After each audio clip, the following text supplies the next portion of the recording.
Her hair falls perfectly without her trying. She's so beautiful, and I tell her every day. Yeah, I know, when I compliment her, she won't believe me. And it's so sad to think that she don't see what I see. But every time she asks me, do I look okay? I say, when I see your face, there's not a thing that I would change. 'Cause you're amazing, just the way you are. And when you smile, the whole world stops and stares for a while. 'Cause girl, you're amazing, just the way you are. Yeah. Her lips, I could kiss them all day if she'd let me. Her laugh, she hates, but I think it's so sexy. She's so beautiful, and I tell her every day. Oh, you know, I never ask you to change. If perfect's what you're searching for, then just stay the same. So don't even bother asking if you look okay. You know I'll say, when I see your face, there's not a thing that I would change.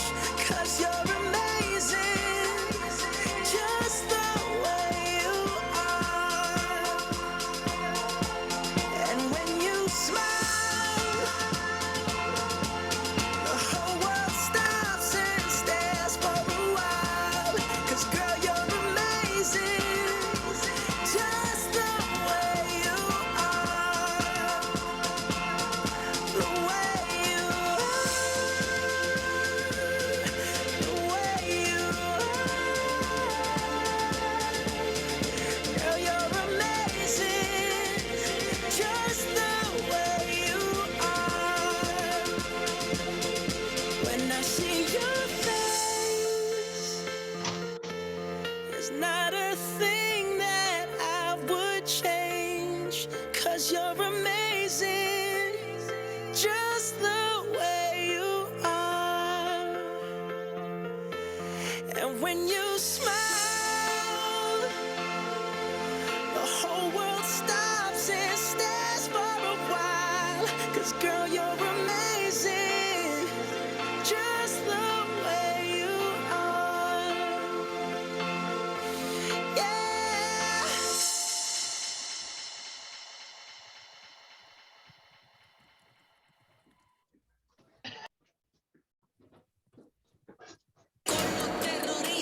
WeWork is not just a company.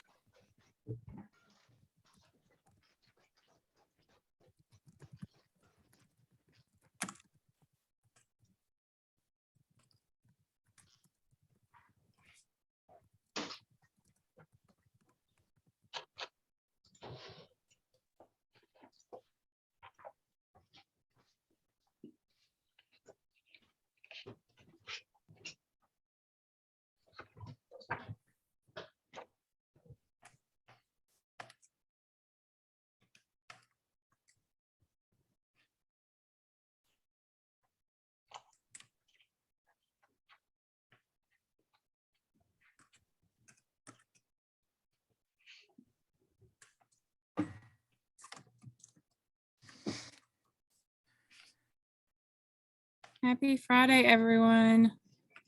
We're going to get started in just a minute. We're letting a few more people in, and we have 1 more minute left. So we're going to let people get in and connected, and then we'll get started.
Hello.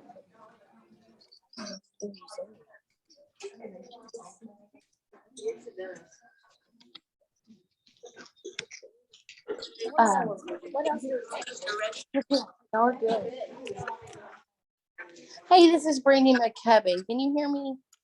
I'm not sure. I know Yes, that we can hear you, Brandy. Can you see me? Yeah, I can see your name. Okay. I just forgot about the meeting. I'm at my preschool police and we're setting up. Oh, Start you're video. we don't have to see There you. I am. There she is. Whew. I'm still waiting room is still letting people come through. Oh, so lots of people are going to be on this thing. Yes, you get to see all your other Oh. all your other chairs for other regional collaboratives. Okay. Everyone meet Brandy, putting you on the spot. He's one of our newest regional collaborative chairs. Hello. Brandy, these are your peer-to-peer support excellence in the fields right here. So any of these people, I'm sure, would be willing to share great ideas and things that they've been doing across the state in the role that you're about to take on that we're so excited about. Awesome.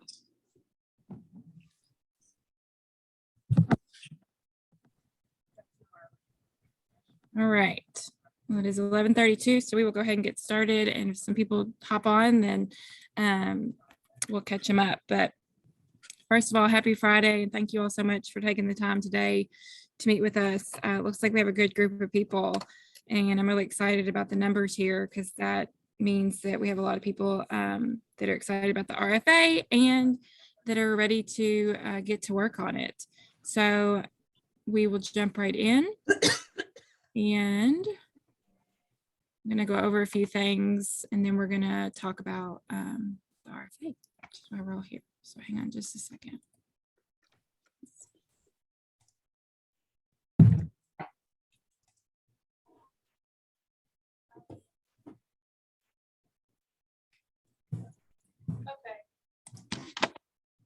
All right. So we're all here today to discuss the RFA, which was released on Monday. All of you all should have received that along with the other attachments that go through with it. If you have not received that for some reason, please let me know, but I'm assuming since you're on here, you have. But if you're having any issues opening it or anything like that, let me know. So just so you all know what today is going to kind of look like, I know you all are busy and it's a Friday, but we're just going to kind of do an overview of what the regional collaboratives are. We have some new faces and some new people here with us, which we're really excited about. So just a quick history. We're going to go through the RFA literally page by page. We're going to hit some PowerPoint slides on some highlights of things real quick, and then we will dive into it and go over each component. But we're going to leave the majority of the time for questions and discussions for all of you. I know some of you have sent me some questions through email. And then I'm sure some of you all have some questions as well. And you can always use the chat box to drop questions throughout, but we'll try to stop and ask questions throughout as well, especially when we pull up the actual RFA. We're going to do it section by section so we can really get those targeted questions.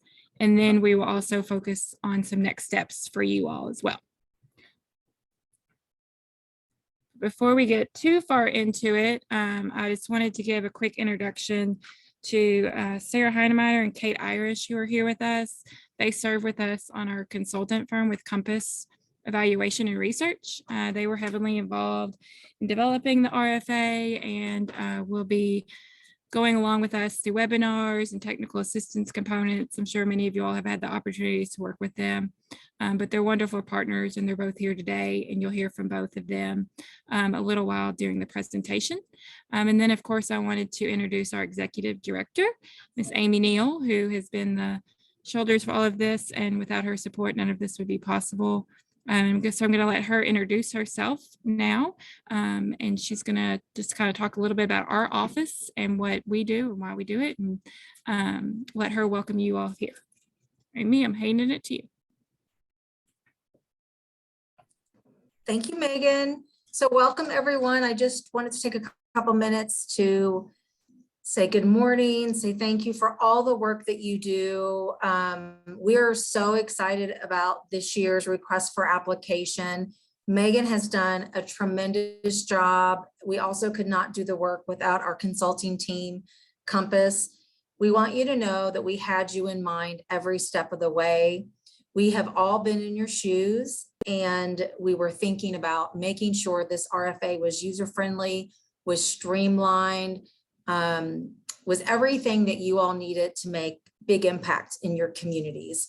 So we so hope that when you looked at the RFA for the first time, you were pleased, you were impressed, and that you liked what you saw, because that's exactly what we were shooting for. So just quickly, the original goals of our office are around promoting greater collaboration between the state and local community, emphasizing quality and continuous improvement, and ensuring, of course, that more children enter kindergarten prepared. And, you know, we're all here at the table because we all share a mission around birth to 5, whether you work at the library, whether you work at cooperative extension, whether you work at a foundation, a school district, or whether you're just an early childhood advocate or champion. It's because you have that mission of lasting impact, you know, in quality early care and education in a child's life, for Kentucky's economy. And so we thank you for that. I think the last thing I just wanted to say is that, you know, this work is truly about accomplishing more together than any one of us can alone. The work is hard. And what I say to my team a lot is that if it were easy, it would have already been done. And so with that, I'm going to turn it back to Megan. And again, thank you so much for being here today and what you do every single day to ensure that more children in the Commonwealth have high quality experiences before they enter kindergarten. Megan? Thanks, Amy. So we will jump right in. So a little bit just of some background information for some of you all. It's always good to have a refresher. And then, of course, like I said, we have some new faces. But as many of you all will recall, in 2019, the Early Childhood Advisory Council voted to streamline and align what we used to refer to as the community early childhood councils to workforce investment boards after an extensive evaluation process and recommended findings. And so we now refer to them as regional collaboratives. I'm sure you'll still hear the community early childhood councils language being used, especially for some of our veterans in the field. But we like to refer to them as regional collaboratives moving forward, as you always see in the application. And so they reduce the number of single councils to regional collaboratives to support best practice and provide new opportunities to provide greater impact. And at the time, the regional collaboratives were divided into 37 different collaborations. And this past year, we had 32 active ones. But we're really excited to announce that we are adding 4 new regional collaboratives this upcoming grant cycle and additional participating counties and existing regional collaboratives. So this is a great step for Kentucky. It's a great step for all of us, because the more people that we have involved means the more minds we have, which means more new ideas, stronger collaboration, and of course, the ability to reach more children of the Commonwealth, which is everyone's goal here today. So as you'll see on here, and you can also find a one-pager on what a regional collaborative means on our website, but this is kind of the framework and the network that we designed around the regional collaboratives. And all of this is things that all of you all do every day, but of course it aligns the birth to 5 programs and strategies, reduces the duplication, leverages additional resources, which is that blending and braiding language that you'll hear us talk about a lot.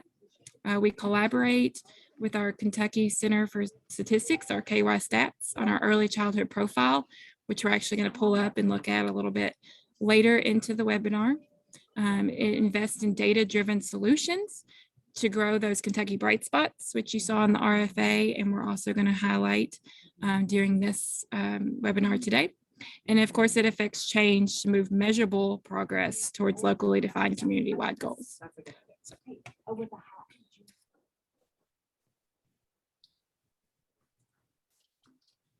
So a couple things that we're going to highlight today are some of the key changes or revisions that I'm sure you've all noticed when you had a chance to glance at the RFA.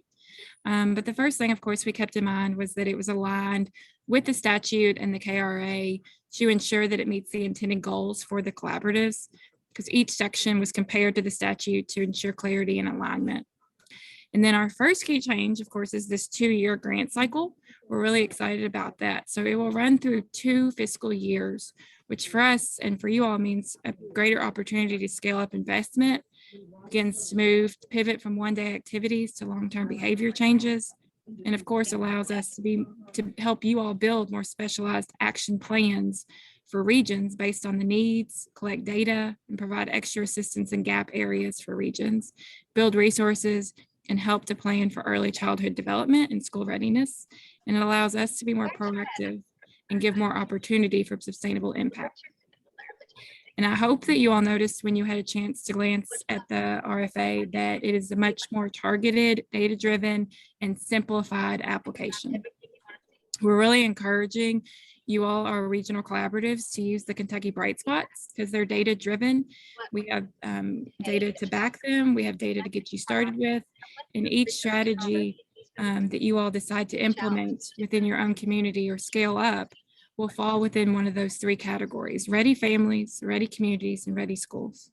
I'm sure a lot of you all are familiar with that framework, and it has proven to be successful and very impactful because we want to try and get away from the abundance of the one-day activities and move towards those longer-term behavior changes and data-driven strategies. And another approach we're really taking during this RFA is an increase in collaboration. We really want you to work together and develop strategies with the unified approach. And so through that, we're going to, of course, be with you the entire time through a technical assistance component that we're really ramping up. I'm going to stop right there because I see Amy has a hand raised. Megan, I just wanted to remind everybody that just make sure you're on mute. We've got some background noise, and I know what you're going over is really important. And I just want to make sure that all of our participants can hear. So just if everybody can just take a second to quickly look to make sure you're on mute, we would greatly appreciate that. Thank you so much. Sorry to interrupt, Megan.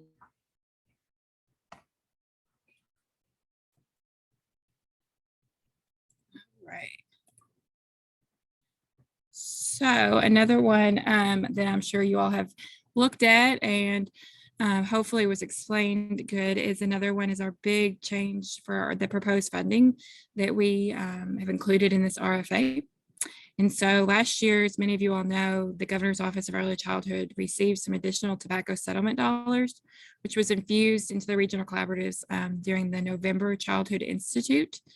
And so we've actually had the opportunity to use that money as well to amp up the initial funding for the RFAs. And the additional funding was based on a framework that would be infused into the regional collaboratives, such as invest in best practices, address the most underserved communities with an emphasis on infants and toddlers, plan for sustainability, matching dollars from key stakeholders, investments from the one-day activities to the long-term behavior changes. And we just really felt like if we gave the money in the beginning, it would be more beneficial for you all to do for budget planning, sustainability planning, impact strategies, and things like that. So we're going to talk a little bit more about this throughout when we look at the actual RFA. But for lack of a better term, I got to talk to the wonderful and talented Tom Poland yesterday, and he referred to this as the ×3 budget, which I liked. So the ×3 budget, here's an example that I also included in the RFA and that we used when we presented this to the advisory council. But it's an example for Regional Collaborative ABC. They have 3 counties that are actively participating, which means they have members that serve on the collab. They're involved in the collab planning and in the application process. And so for the 3 counties that are involved, on the first column, you'll see that the maximum amounts are $5,000, $6,200, and $7,400. And so in a normal year, they would receive $18,600. But in this proposed RFA, you will receive 3 times that amount, which means from initially in July of 2022, you'll receive $55,800. And then again in July of 2023, you'll receive that same amount as proposed in the RFA. You're eligible to receive that. So are there any questions based on just this right here before we move on?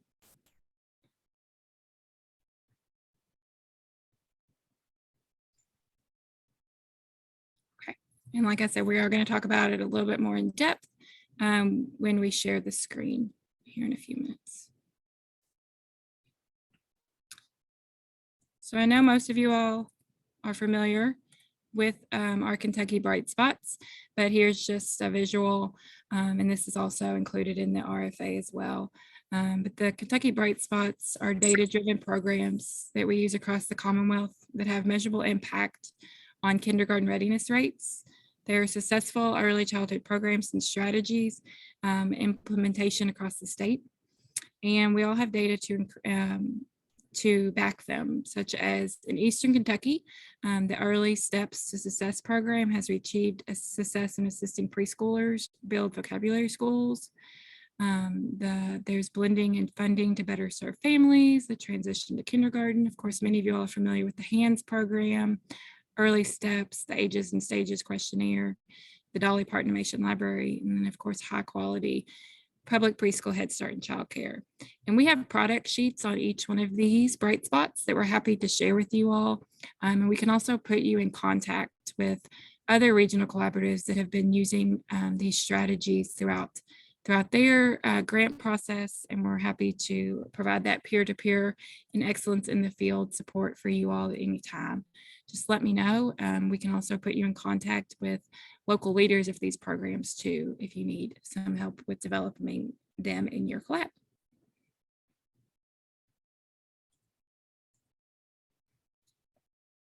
So I'm sure you all have noticed too on the RFA, we're really trying to increase the SMART goals and success from the beginning. So in the RFA, there's a section that's mentioned in the action plan worksheet for the outcomes to be written as SMART goals. And if they're not, then we're going to try to meet with you all on a one-on-one basis to make sure that we have a successful start from the beginning and revise those outcomes to read as SMART goals. And Sarah, Heidmeyer, and Kate are going to talk a little bit when we pull up the RFA through tips and goals when developing SMART goals. But this and this graphic is used in the RFA as well. So you'll see that again. Something that we want to keep in mind too, and one of our advisory council members, Rena Gratz, used it in her language, and it's really resonated with our team on a good way to look at this is the outcome needs to be child focused and not on the number of trainings, but the number of children who will be impacted or improved. And as Sarah as always says, you work backwards when creating a SMART goal. So think about your end goal and your end result that you want, and think about that in the terms of children. And I think that that's a really good tip, but we're going to dig a little bit deeper into it too.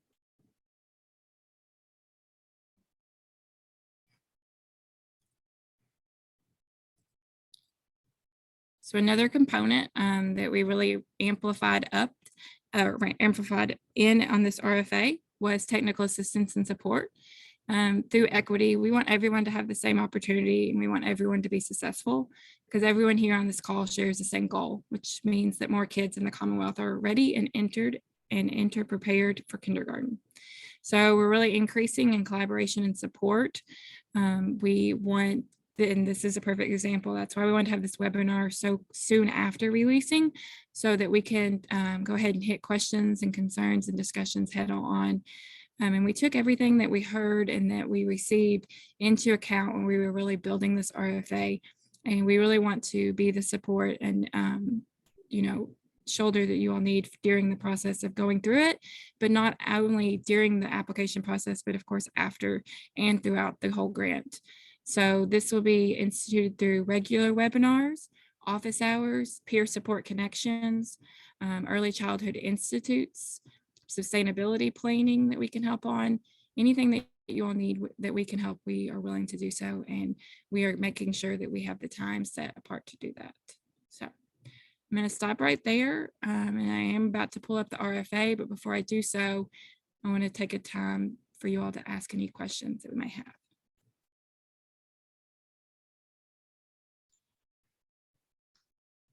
Megan, I have a question. Okay. So I'm going back a little bit to the ×3. Mhm. I didn't quite understand all of that. And since we are just one county, we would just get the 3 times whatever the amount is on the sheet. I think it was like 7,500. Yes, that's correct. Okay. Thank you. Uh-huh.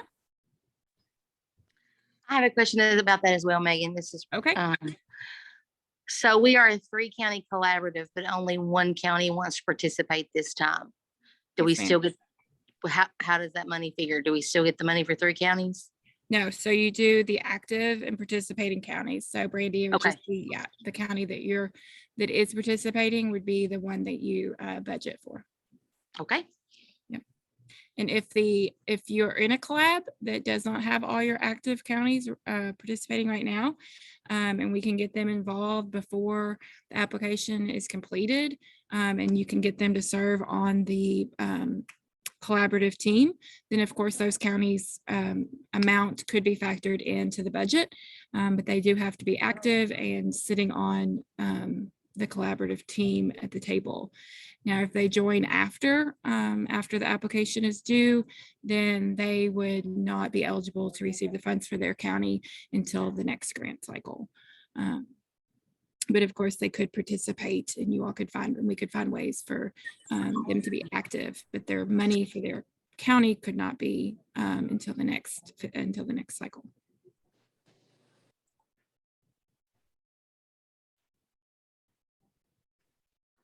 Okay. So I am going to pull up now the actual RFA document.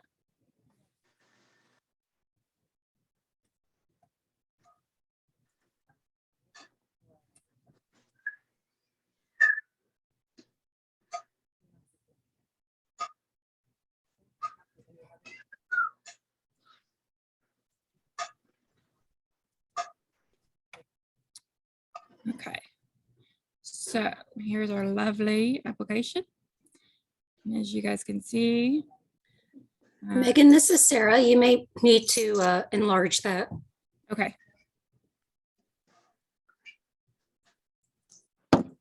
That help? Definitely. Thank you. Uh-huh. So the first thing that you all probably drew your attention to when you looked at this RFA was that you can only submit one application. And so what this means is if you have multiple counties in your regional collaboratives, you don't all have to share the same strategy or do the exact same event or activity. We just want you to have a single and unified application. We want you to have collaboration when planning. We want you to have collaboration when you're discussing your budgets and your activities and your plans for the year, your sustainability planning and peer-to-peer support within your own regional collaborative.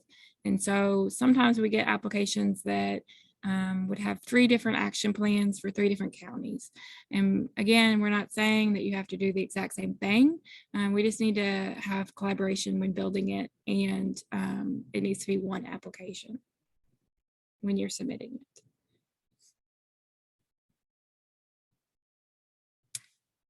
So these are just the requirements, which you all are familiar with. And your timeline here. This is all pulled, all this language is pulled from the statute. Here's your funding formula that you'll see on how we came to that number of the maximum amount per county. The unallowable expenses were pulled straight from the statute. So the first part that you come to is just your coverage page. And we made everything a fillable application, and the entire process or application is also electronic. Electronic signatures will be accepted. Again, we wanted to make it as user-friendly and easy on you all as we could. So all of these are fillable forms here. And then the first graphic that we come to or chart that we come to is our service area needs assessment table. And here I'm going to pass it to Sarah and Kate to jump in. Hi, everyone. Happy Friday. Happy to be here with you. We tried with this version of the RFP of the application, we tried to streamline the sections to really focus on information that would help collaboratives identify their strategies. And one example of that is this needs assessment table. And you can see that this table highlights 3 domains, those being ready families, ready communities, and ready schools. And these domains are the domains in which strategies would sit. So as you go to complete the table, you can identify the county with room for multiple counties. You can identify needs specific to each county in your region, for example. You can identify the strategy domain that you're focusing on, the ready families, the ready communities, or ready schools. Provide a short description. 100 words is not a lot of words to describe a need. We're talking about a small paragraph, citing evidence and research where you can. And again, documenting the need with data from the early childhood profile, which is a tremendous resource, but you may also have existing county reports, your own needs assessments that you've conducted locally, other data, either quantitative or qualitative, that you've collected locally to substantiate the need. So again, we're trying to streamline and not focus so much on a lot of narrative, but really getting focused on the ideas and the strategies that you would like to implement locally, allowing for different counties in your region to have different types of needs, and then brief descriptions and brief citations rather than narrative heavy applications. Let me stop and ask for questions. We've provided an example for you. So sample county, any county, Kentucky. This is an example where one collaborative is looking to fund a strategy that addresses ready families. They provide an example or a brief description of what they intend to do, the need that they intend to respond to, and you can see the data cited there from the early childhood profile.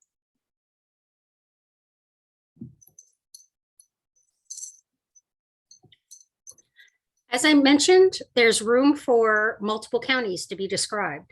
So if you're in a collaborative and your counties vary by the nature of their needs, it's okay to include those descriptions and let us know what's going on in your region as a whole. Megan, can you scroll down a little? Yes, and I'm also gonna pull over just for a second for those who are not familiar. Can you all see this? This is the early childhood profile, and I'll include a link to it in the chat. But this is created by KY Stats, which is a partner that we use. And it's going to have a refresh, and then we're going to be rolling out a new one later on in the year. But this information is broken down by county and regional collaborative, and we will make sure it reflects the new ones. But it gives your data based on your county, and it's a really good tool and resource to use when you're looking at your needs or you're trying to identify your gaps in your different regional collaboratives. And like I said, I'll include a link to this in the chat for those of you who don't have it, but it is a really good tool. So I just wanted to point that out. Questions? So far, so good. The next section really focuses on an action plan. So the action plan is where we're getting and connecting to the SMART goals, right? So the action plan is intended to link strategy. Oh, yes, Vicki, you have your hand up.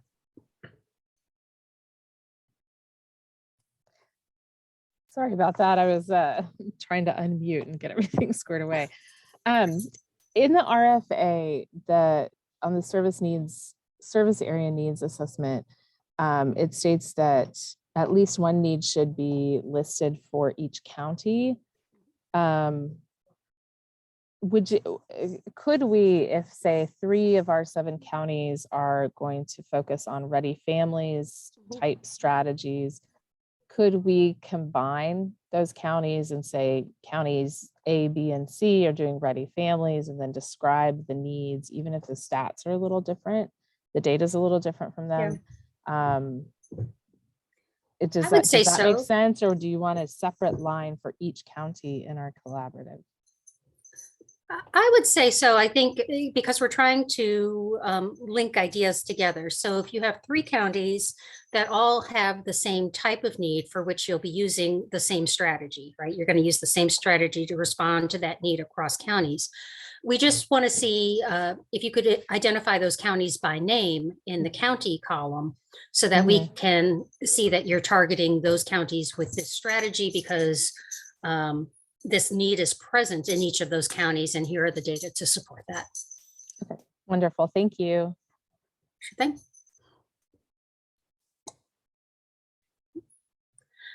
So again, with the action plan, we start to focus on, again, how do we link those strategies? And when we talk about strategies, we're talking about what we expend our resources on. So we're linking our strategies with our results. We're using the SMART goal process for making those connections. So by identifying specifically what will be accomplished, what actions we'll take. And when we talk about taking actions, we're thinking, how will we spend this grant funding? How will we expend it on personnel or resources, right? Things that have to be purchased for or given away. Noting, of course, that administrative costs are not supported by the grants. How will we measure the goal is being accomplished, right? What does success look like? Is it achievable? Are you setting aggressive yet achievable targets for your region? Something that might stretch you a little bit, but still be safely achievable. Is this relevant for the work that you're trying to do on behalf of young children in your region and what we're trying to do across the state? And is it something that can be accomplished in the time period that is provided for spending the funding and also measuring and reporting back on results? So one tip that we say, or one tip that we provide, is to develop outcome statements that follow a certain formula. And that formula is that as of whatever month and year, at least what % of the target population will experience or document that condition that you're hoping to see, that change, that outcome. And how will you assess it? What data, what instruments, what tools will you use to assess it? This is the core of an outcome statement. You can add additional elements to this. That's no problem.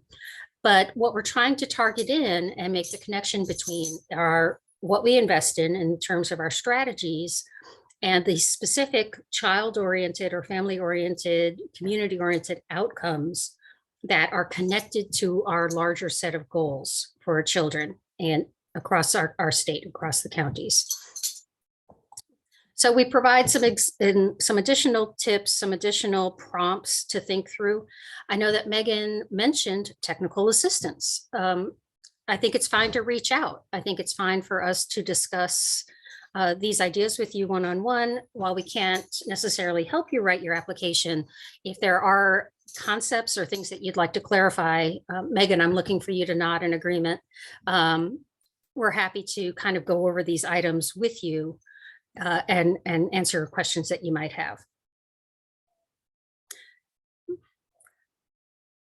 We've provided here an example of, Megan, can you scroll this table up a little bit?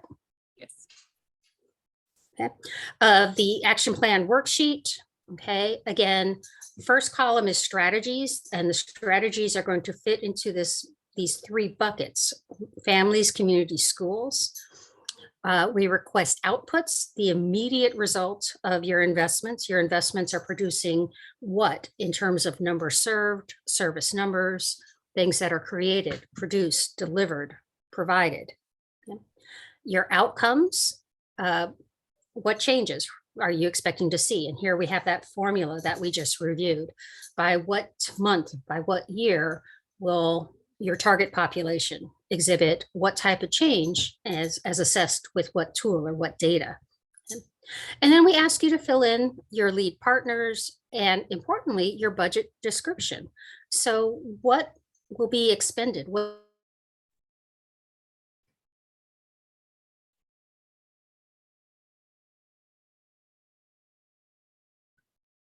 Looks like Sarah might have. and it's really prompting us to think through what it will take to achieve success. Let me stop there. Megan? I think we lost you for just a second. Oh, but, okay. Yeah, I think if there are any questions, but Sarah, can you kind of highlight too? We received some prior questions on maybe is there a magic number to how many strategies we should include? Yeah, that's a great question. And I think the concern is, or the rule of thumb is aggressive yet achievable goals and meaningful outcomes. So I'm always encouraging folks to do less, to do more with less. So fewer strategies that you really can bend your resources towards and invest in. And invest in to the extent that you can bring them to scale and cover a good amount of the need, really saturate the need. That stated, you may have room within your budgets for multiple strategies. So there's no magic number there. Amy, I see your hand is up. Oh, no, I wanted you to finish what you were saying, Sarah, but I wanted to just reinforce what you're saying. That's exactly right. Less is more. And, we want to scale what works. So that's definitely a goal in this office. We want to move away from one-day activities. We want to work towards long-term behavior change, and we want to grow what works. So I just wanted to reinforce what you were saying, Sarah. Great. So again, no magic number there. You know your counties better than we ever could. Again, we're happy to chat through your questions with you as you start to complete this application, if you have some specific questions on this. But yeah, let's think about scaling evidence-based programs, those bright spots that we talked about. How can we really double down on those efforts and bring them to scale within our communities to meet our local needs? Thanks, Sarah. And while we're here, we also had a question that was sent in related to the example that we gave here on the action plan worksheet that's related to the Dolly Parton Animation Library. And so can you kind of talk about, I know me and you kind of discussed it a little bit yesterday, and we are working with the Dolly Parton Animation Library to come up with some shared outcomes throughout the state. Yes. Can you elaborate just a little bit on that? So yes, that is going to be, I think, a very shared strategy among these collaborations. That's a terrific question. When we have kind of multiple initiatives going on, how do we develop and then capture data efficiently? And how do we do it in a way that really allows us to track progress as a state, as well as local communities? So for Dolly Parton in particular, I think that question, that prompt really points to some other discussions that we're having and hoping to continue on how we can measure outcomes for common programs in a standardized way across the state and develop a really rigorous statewide level. Dolly Parton has a consistent model, right? So the model would be implemented the same way in each county, and that lends itself to standard data, to standard outcomes tracking. So if we could, I'm sorry, I don't have a better answer for you today, but if we could mark that as a TBD, to be determined and to be discussed at a future point, it's definitely on our radar, and it's something that we're putting energy into. There was a question that just came through in the chat, Megan.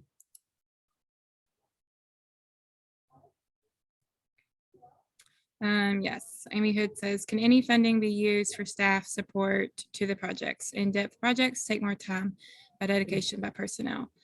So Amy, as you saw the unallowable the 2 unallowable funds were listed in the RFA that were given by statute. And so the short answer is to refer to the statute on that. That no more than 5% can be used for regional collaborative staff when preparing and writing and coming out with the goal. And of course, we want you to think about sustainability when you're choosing your strategies and community resources and blending and braiding of resources if we can. Sarah or Amy or Kate, do you have anything you want to add to that? No, I would just- Megan, go ahead. I was just gonna say it's Amy, and I was thinking, Megan, I think that's exactly right. I think you refer to the statute, and I think, how are these funds best used? If we're thinking about scaling a best practice, how are these funds best used? And I think that's a local decision where all partners around the table have to really think about this. You've got to take these funds and you really need to match them with other local dollars to really do big, impactful things. But I think referring to the statute is really the best answer.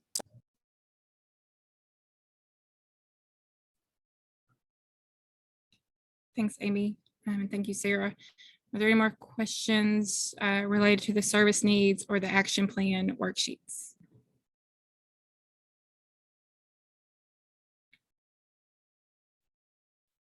Okay. We're going to move into the budget proposal worksheet. The table is the same that has been used in years past. So for those who have filled these out before, it will look the same. And for those who haven't, it's pretty straightforward chart. And again, here's your graphics on your ×3. And if there's any more questions around that, please feel free to chime in this time and we can get those answered. And again, it notes that you can only include the counties within your collaborative that are actively participating, which means that you have someone at the table during your meetings and that they are having input shared. Okay, we're just going to kind of run through the rest of the components of the application. Everything that we included in the application was with intent or purpose, and we really took into consideration everything that you all shared with us and feedback that we received. And a lot of things were tied legally, such as the conflict of interest statement that has to be included due to statute. But there were a lot of questions that we received around this. So I've included a statement that says all members of the collaborative must complete this form, but electronic signatures are accepted. So hopefully that might make it a little bit easier to receive all of the signatures that are needed. And again, it is a fillable form. Commitment to reporting form has to be completed by the chair and fiscal agent. If you have a co-chair, they too can also sign it if you want them to. Your member list, that's again a statute requirement.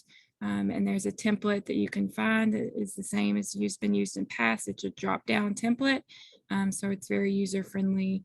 And it tells you that it has to be no fewer than 7, no more than 27. And here are your requirements for your council or your collaborative to use. So at least one member representing local agencies from organizations from profit, nonprofit, or family childcare, Head Start or Early Head Start in each school district in its designated service area. Then this page is just on peer technical assistance and resources and strategies to help you all scale and sustain a high quality impact strategy. And these are just some examples of ways that we plan on doing that and helping you all do that. So office hours will be offered on a regular basis, technical assistance, peer support connections. If you reach out to me, I'm happy to put you into contact with excellence in the field examples of people that are on these calls or regional collaboratives that have had success in implementing certain strategies or programs. Or of course, our webinars will happen every other month. We have one coming up on the 30th on childcare businesses in childcare. We really encourage you all to participate in those and to share those out with your collaborative members that weren't able to participate. And the Early Childhood Institutes are really great resources and networking opportunities. We provide those throughout the year. And our annual Early Childhood Institute is held every year in June, and it's actually going to be June 21st through the 22nd. And you can watch our website and social media for that registration link to be out. But we're really excited about that institute and hope that all of you all can try to be there. And then, of course, collaboration efforts. It's listed in the statute that you all should collaborate with different district early intervention committees, preschool interagency planning councils, and other existing interagency groups. But we also ask that you collaborate with partners and stakeholders to develop programs and reach out to your community partners and businesses. These are just some examples of some ways that we provided you on ways that you can make sustainable planning. So we took out the letters of support as a component to the RFA but we still want it to be noted that they can be beneficial, they can be important. We just wanted to have everything to have a purpose around it. And so we will request some of this evidence on our quarterly and annual reports, which more information will be sent out about those following the release of the funding. But some of the documentation that you could use would be letters of commitment, memorandums of understandings or MOUs, an actual sustainability plan that can look at many different ways, or grant applications to other funders. And then, of course, our continuous improvement using the data that's provided by KY Stats through the early childhood profile or through the data that is already built through the Kentucky Bright Spots, and community partners and that kind of thing. So there's a couple questions in the chat. Let's see. So the Early Childhood Institute will be multiple times again next year. Amy, correct me if I'm wrong, but I believe that we have found that this to be very beneficial for our partners to divide it up among the year. And for this one, it will be, is there any additional? So it will be June 21st through 22nd. This one again will be held in Louisville at the Galt House. We are still in contract with them for our 2020 Institute because of COVID that we had to cancel. And Amy says, save the date should be coming out today. And all early childhood stakeholders will be invited. Is there a cost? There will be a cost. That is something that you can incorporate into your budgets during your RFA. If you have an existing RFA, of course, you can always do a budget amendment if it's needed to cover travel expenses. Okay, so I'm going to stop right there. I'm going to get off this screen. There is the appendixes, which includes the list of eligible regional collaboratives on how they were broken up. And then, of course, you will find the maximum amounts per county and a Bright Spots document here at the bottom as well that has some data included in it. And I'm going to open it up now for questions.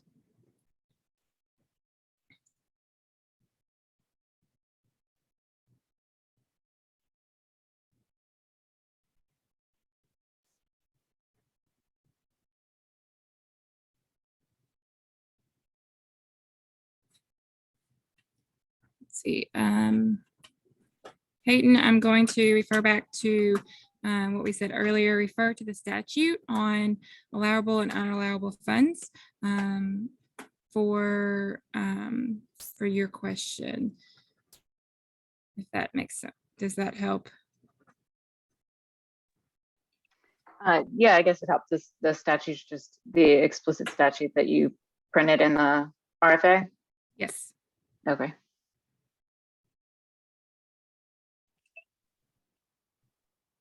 Megan, I have a question. You're probably gonna refer me to that statute as well. So I know staffing or 5%, but let's say you wanted to do Brigant screening within daycares. Because so many parents don't know how to help their child when they don't know what is expected of their child. Is that possible that you could pay someone to do Brigant's testing within those daycares and provide interventions for parents? So Sarah, Amy, you can jump in if you want, but Brandy, I will tell you to refer to the statute.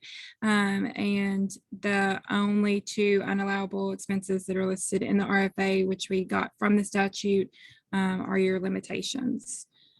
Sarah, do you have anything you want to add there? I would encourage, I think this is a great area to leverage and collaborate, and to the extent that resources can be used to purchase and perhaps provide training on the Brigants. That would be the question I would ask. Is this an opportunity to collaborate either and build capacity among childcares by providing the resources and training that they need?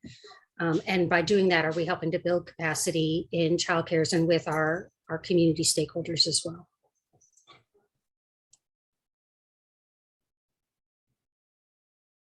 Does that help, Brandy? It does. Someone called during that time, so I missed the beginning of it, but it's okay. I'll get with you again, Megan, and talk. Okay, thanks. Are there any other questions, concerns around the RFA? There are questions in the chat.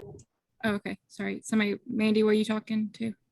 Yes, I'm sorry. I was just wanting to make sure I understood that on our worksheets, our action plan worksheets, we can, each like thing we put on there is to be done in all 3 counties, right? Like we're not, if like one of our counties wanted to do something that, for example, you know, we have, if our districts, 2 of us get a certain amount and the third gets like, you know, triple what we get. And so if they wanted to do more things, do they need to just, I mean, am I making any sense? Like they could do more have more goals because they have more money to spend in different areas, where maybe us smaller ones would want to focus on 1 or 2 major things. And I mean, I'm just wondering, because I want to make sure I have the form completed correctly. You know, we don't have any, I don't have any examples or anything of that right now, but. I'll refer back to kind of what Sarah mentioned about the magic number of strategies. There is not one. It's whatever suitable to your counties or your regional collaborative counties. And so I think it's fine if one of your counties in your collab only has 1 strategy, while another county might have, you know, 3 or 4 different strategies. I think it's just based on the need, the particular need for those counties. And we just ask, you know, that it's a unified approach and that everyone on the collab agrees that that's what's needed for that county, kind of thing, if that makes sense. And Sarah, you can add to it if you want to. That was my answer too. So I think we'd like to see the counties, the participating counties represented in the application, but then, you know, what is going to respond to their needs. And as Megan said, if one county needs 1 strategy and the next county needs 2 or 3, that's to your discretion, but we would like to see all of the participating counties represented. Okay, thank you.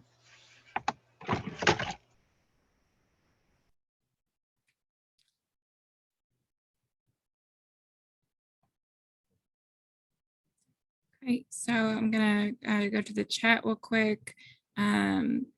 Vicki asked, my understanding correctly, that we were expected to have all of these plans as requested as part of the quarterly reports, but they don't have to be submitted with the applications. Or will you be looking for evidence in the narrative reporting the collaboration is in fact happening? So Vicki, they're not the quarterly reports, they won't necessarily, those things listed will not necessarily be required. Those are just some examples of ways that you could use as evidence if we were to ask for collaboration efforts, as you mentioned, or sustainability efforts. So we're going to have very targeted quarterly reports. So one of them might be around sustainability. What are you doing to sustain your strategies in your community?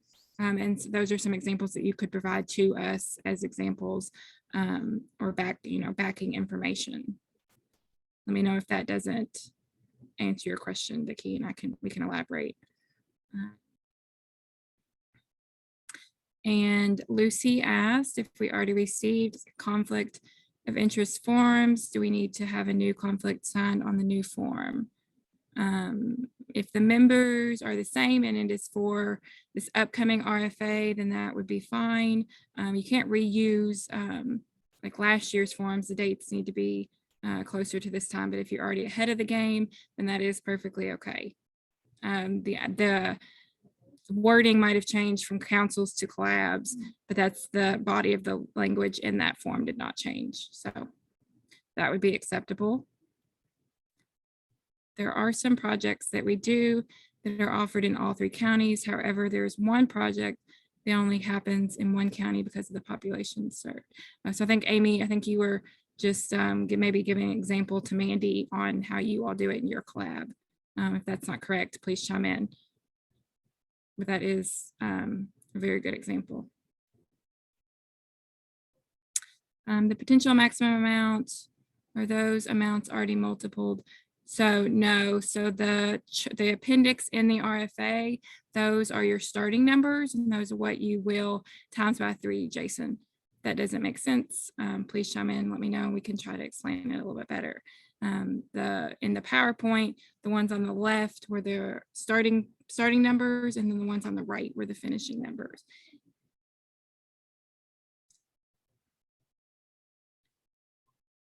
Does everyone understand the ×3 budget component or the budget, how they're supposed to build the budget?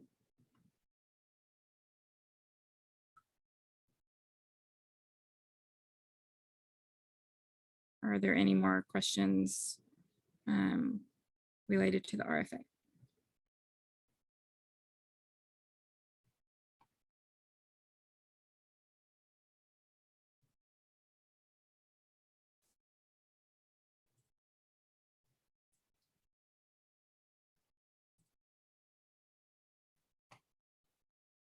Okay. So what's next will be that, first of all, your application will be due April 30th electronically. There's instructions in the RFA on how to submit that and the email address to send that. But of course, in the meantime, please reach out if you have questions or concerns, and we will do what we can to help you, because of course we want everyone to be successful from the beginning, especially if you have questions when you're building it. Will this be allowable? Will this work? Does this make sense? That kind of thing. Let us know so we can guide you or put you in contact with someone who has done this before, or who is very knowledgeable in the strategy that you're trying to implement or scale up in your regional collaborative. As we mentioned, the advisory council is who voted on the release of this RFA, and they will again vote on June 16th for the approval of the funding once we receive your applications back. And then the funds will be available to you all starting July 1. There's the Early Childhood Institute dates. And then I also mentioned we have another webinar on the 30th, which you'll receive a link to probably Monday for that, if you haven't already received it. Are there any other questions?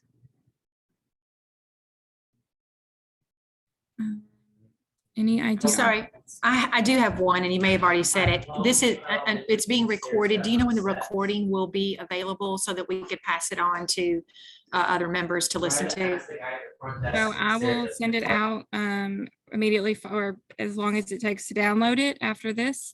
And then I'll have my wonderful coworker, Amanda Atkins, put it up on our website this afternoon as well.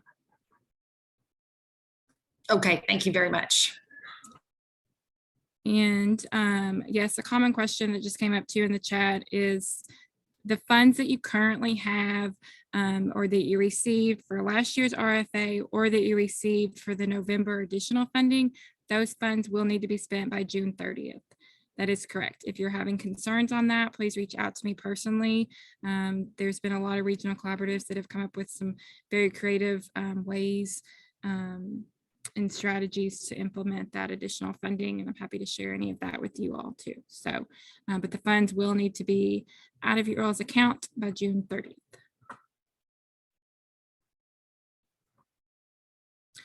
I don't know on costs for the Early Childhood Institute, but as Amy Neal mentioned earlier, the Save the Date is going out with that, and I will try to get that cost factor out to you all as soon as I can.